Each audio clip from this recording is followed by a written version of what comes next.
ভার্সিটিতে যারা উঠলা তোমাদের জন্য কিছু উপদেশমূলক আনঅফিসিয়াল একটা ভিডিও বানাই। তোমরা যারা ভার্সিটিতে উঠছো এই সময়টা কিভাবে কাজে লাগাবা?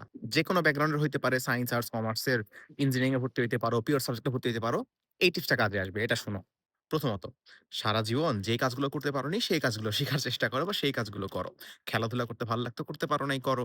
গ্রাফিক্স ডিজাইনিং করতে ভাল লাগতো করতে পারো নাই করো।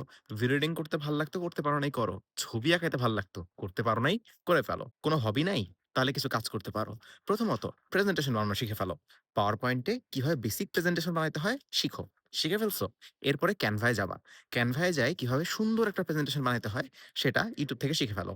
ট্রাস্ট মি, ক্যানভায় পারদর্শী হলে তোমার প্রেজেন্টেশন সবচেয়ে সুন্দর হবে। ক্লাবগুলায় তোমাকে নিয়ে টানাটানি লেগে যাবে। শিখে ফেলছো না? এরপরে ক্যানভায় দেখবা কিভাবে বেসিক পোস্টার বানাইতে হয়। সোশ্যাল মিডিয়া পোস্টারগুলো।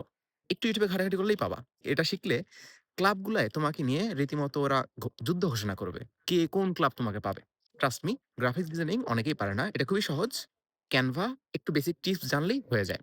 একটু ক্যাপকাট চালানো শিখতে পারো।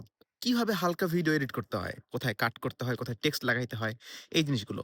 ইউটিউবে প্রচুর ভিডিও আছে। তুমি যদি এইগুলা শিখে ফেলো, তাহলে ভাই বিশ্বাস করো, ওরা রীতিমতো তোমার এনে মিটিং ডাকবে যে এই পোলাটারে কোন ক্লাবে কিভাবে নেওয়া যায়। এবং বিভিন্ন সময় তোমার গ্রুপের মধ্যে বিভিন্ন প্রজেক্টের কাজে তোমাকে নিয়ে একদম যুদ্ধ ঘোষণা হয়ে যাবে। সত্যি কথা বলতেছি। এগুলা মেক্সিমাম পোলাপানি পারে না। শিখে ফেলছো না? আচ্ছা। এরপরে তুমি ওয়ার্ডটা শিখতে পারো। যে ওয়ার্ডে কিভাবে ফরম্যাটিং করতে হয়, টেক্সট কিভাবে জিনিসপত্র অ্যালাইনমেন্ট চেঞ্জ করে সুন্দর করে কিভাবে একটা জিনিস লিখতে হয়। ওয়ার্ডে একটা বেসিক আইডিয়া পাওয়ার পর এবার ওয়ার্ডে এত অ্যাডভান্স শিখার দরকার নাই। সোজা তুমি Google Docs শিখা শুরু করে ফেলো। Google Docs শিখতে পারলে কি হবে? এটা যেহেতু ক্লাউড বেসড, তুমি পরবর্তীতে যখন রিপোর্ট লিখবা, পরবর্তীতে যখন অন্যান্য কাজ করবা, এটা সিকিউর ভাবে তুমি করতে পারবা এবং বেশ সহজে তুমি শিখতে পারবা। এই স্কিলগুলো তোমার জানা থাকলে ভার্সিটি লাইফটা অনেক ইজিয়ার হয়ে যাবে। আর যদি তোমার নিজের কোনো হবি থাকে সেটা তো অবশ্যই শিখতে পারাটা খুবই ভালো একটা জিনিস। যদি তুমি ইঞ্জিনিয়ারিং ব্যাকগ্রাউন্ডের হও, যে ভাই আমি একটা ইঞ্জিনিয়ারিং সাবজেক্টে ভর্তি হইছি। তাহলে ফিজিক্সের আর ম্যাথের কিছু ফুল সিলেবাসের চ্যাপ্টারগুলো তোমার পড়ে ফেলা দরকার। যেমন ফিজিক্সের মধ্যে চৌম্বকের ২ টা অধ্যায় আছে না সেকেন্ড পেপারে? তারপরে ১ম পত্রে জ্যামিতিক আলোক বিজ্ঞান। এগুলো তো শর্ট সিলেবাসে পড়ো নাই, বাট এগুলো কিন্তু দরকার।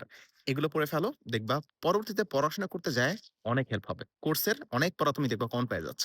ম্যাথের ক্ষেত্রে বিশেষ করে ফাংশনটা আর পারমুটেশনটা যদি পড়তে পারো খুব ভালো হয়। ফাংশনটা একটু পড়া দরকার। এবং মজার বিষয় যদি ক্যালকুলাসে দুর্বল থেকে থাকো ভাই ক্যালকুলাসটা পড়ে ফেলো। কারণ ইঞ্জিনিয়ারিং ক্যালকুলাস ছাড়া পসিবলই না। বিশেষ করে ইন্টিগ্রেশন। বুঝছো? এগুলো করার পর যদি সময় থাকে কিংবা এগুলো যদি করতে ইচ্ছা না করে, তোমার ভার্সিটির প্রাইভেট অথবা পাবলিক কারিকুলামটা বের করো। দেখো তো কোনো ল্যাঙ্গুয়েজ আছে নাকি? কি বাংলা, ইংলিশ, আরবি এগুলা? না।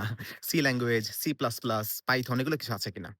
যদি থাকে তাহলে এইগুলা নিয়ে একটু বেসিক আইডিয়া তৈরি করে রাখো। ভাই এইচএসসি তো শিখছি, ওগুলা আর এগুলা আলাদা। এইচএসসি টাইসিটি এআইসিটি মিলবে না কিন্তু। সি ল্যাঙ্গুয়েজের বিশেষ করে যদি আমি বলি যেমন রিকারশন, তারপরে বিভিন্ন প্যাটার্ন প্রিন্ট করা, এই সকল প্রবলেম গুলো একটু প্র্যাকটিস করা শুরু করো, তোমাকে অনেক হেল্প করবে।